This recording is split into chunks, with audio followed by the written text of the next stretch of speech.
Welcome to this Taxwise webinar. All of our webinars do have accompanying notes which you can download just to the left here, and they're also all CPD accredited. We do hope you find these of value, and let me hand over to Mercia. Thank you.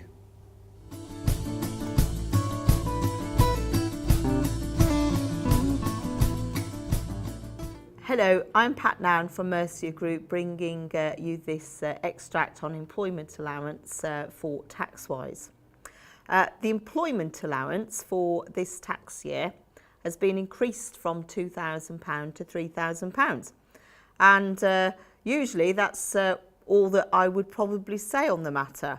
However, this time round it's caused a little bit of controversy. The main reason for that is that they have changed the eligibility of the employment allowance to exclude what is described as single director companies. Now, before I get on to exactly what the law says in this matter compared to the divergence in terms of what HMRC says in relation to the employment allowance, thought it was probably also worth the reminder that we do need to check our eligibility to employment allowance for other reasons. In terms of businesses, it is not the case that all businesses in fact are eligible for the allowance.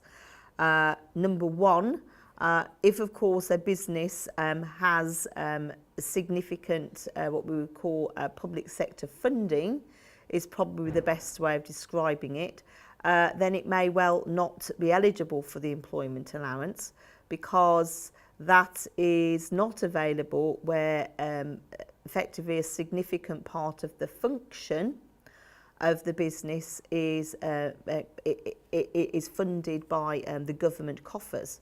So that is why GP practices are not eligible for the employment allowance because of course their funding comes from the NHS.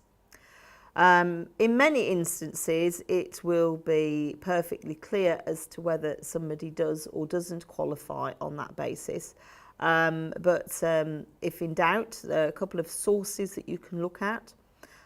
There is a detailed eligibility guide on gov.uk that you can consider. There is also, maybe, in very unusual circumstances, maybe actually try and see if you can get some sort of ruling from HMRC themselves. The other area to watch is for businesses, but also in fact for charities, who are also of course eligible for the employment allowance, is the connected rule. In respect of businesses, what we have to watch for are connected companies. So if we have, if you, for example, are a shareholder director of company A and you also control company B, then you would have to decide which of your two companies, in fact, was going to receive the employment allowance, because it can't be shared, it can't be transferred between the two. It is in fact one or other of the companies. On the other hand, if you actually had a sole trader business and a company, you would actually be able to have an employment allowance in respect of each of those, because you would be the secondary contributor for your sole trader business, and the company is the secondary contributor in respect of the company, and so you would both be eligible for the employment allowance. You might also need to watch husband-wife company situations. The position as to whether both a husband-owned company and a wife-owned company could both have the employment allowance depends upon whether there's a lot of interaction between those companies economically, financially, etc. If they're really very independent from each other, then both companies should be eligible in their own right. Otherwise, it would be a case, once again, of having to decide which of the two companies could benefit. Is this business about an employment allowance for each secondary contributor, unless there's a connection, that really is at the heart of the controversy of the change to the employment allowance this year. What the revenue wanted to bring in was they wanted to exclude single director companies where there are no other employees from being able to claim the employment allowance on the basis that that doesn't actually generate jobs, or that they're not creating jobs. The piece of draft legislation initially that they brought out was commented on by a significant number of persons in the professional bodies as to the effect that what they were proposing to put into the law wouldn't actually achieve their desired objective. In other words, it would be easily manipulated, if you like. I think it is interesting to actually just read what is in the law. What it says is that in terms of a company, that it is cannot qualify for the employment allowance if all the payments of earnings, right, in relation to which the company is the secondary contributor in that year are paid to the same employed earner, and when each of those payments is made, that earner is also a director. So one of the myths, therefore, we need to dispel here is I've come across a couple of situations that are single director companies, but where in fact the director is not receiving any earnings from the company, but that company does actually have another employee. So technically there is only one individual who is receiving earnings from the company. And some people have interpreted this to mean that there's no employment allowance.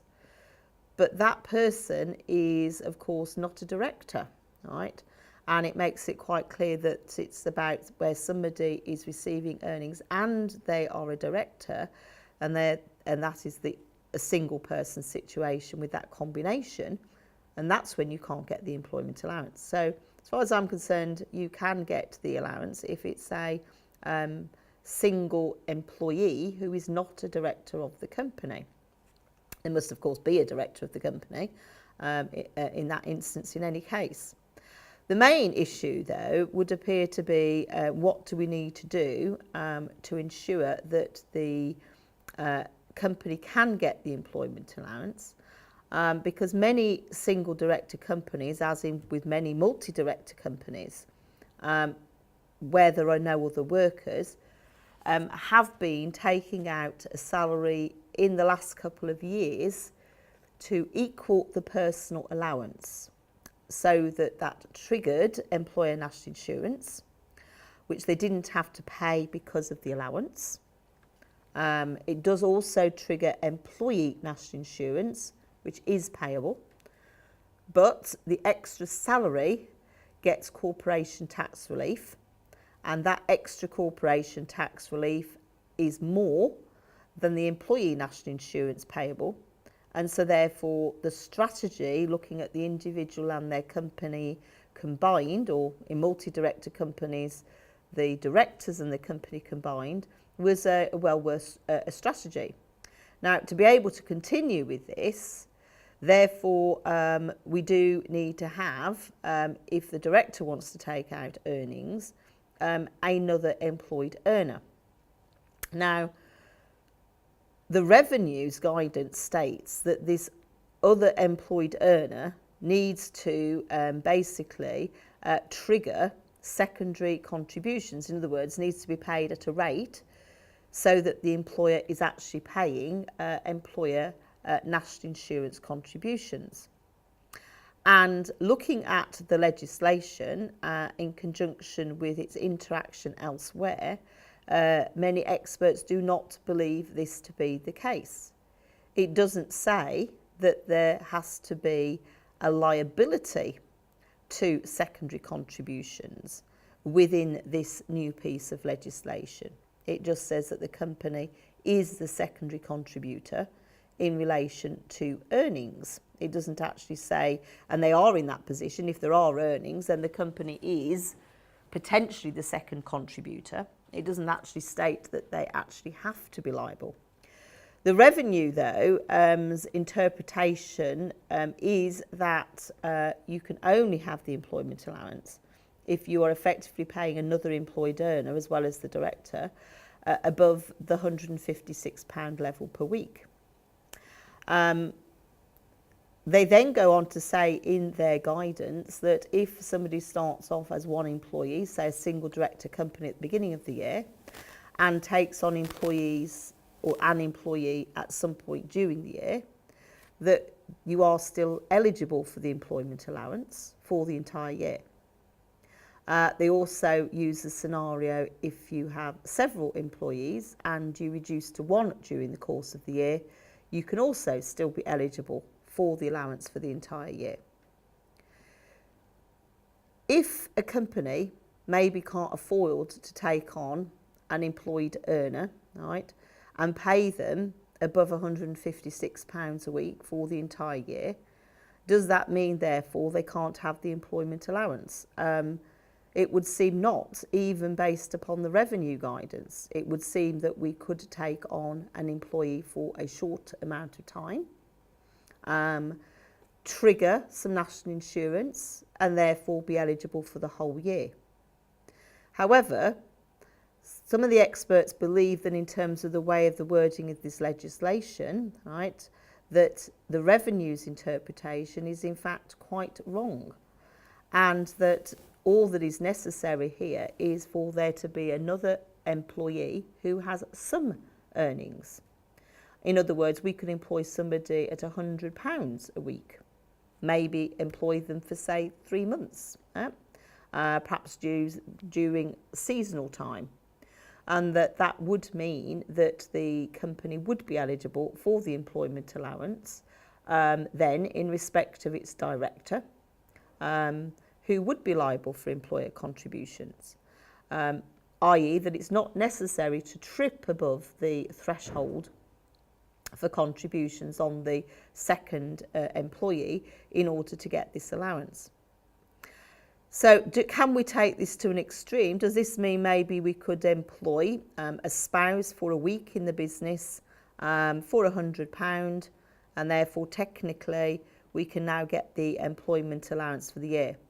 My concern with that strategy of employing, say, somebody for a week, irrespective of how much we paid them, whether it was under or above the threshold, is that there is a piece of anti-avoidance legislation within the employment allowance, which basically would deny the allowance if, of course, we were effectively doing something artificial, right, so that we could get our entitlement. The problem is, what if there are, literally thousands of small companies that go down this route? Will the revenue have the resource to actually look at each of those companies to obviously say, we consider this position to be artificial and therefore you can't have the allowance? And how will they distinguish it between somebody who's created this position simply to get the allowance and genuine situations? There must be a number of different companies where they do actually employ somebody just for a short term during the course of the year. This is what happens when you basically have a piece of legislation which is not detailed or explicit enough in terms of what it's trying to achieve. For now, it would appear that, if you have a single director company and you can justify taking on an employee, even for a short time, I would personally go for the option of paying them above £156 at least some of the time, so that you are paying a bit of secondary contribution in respect of them. I would find it difficult to see how the revenue could deny your employment allowance for the director in those circumstances. It's always possible, of course, that they could have an amendment in relation to this at some point to make the position clearer. Thank you.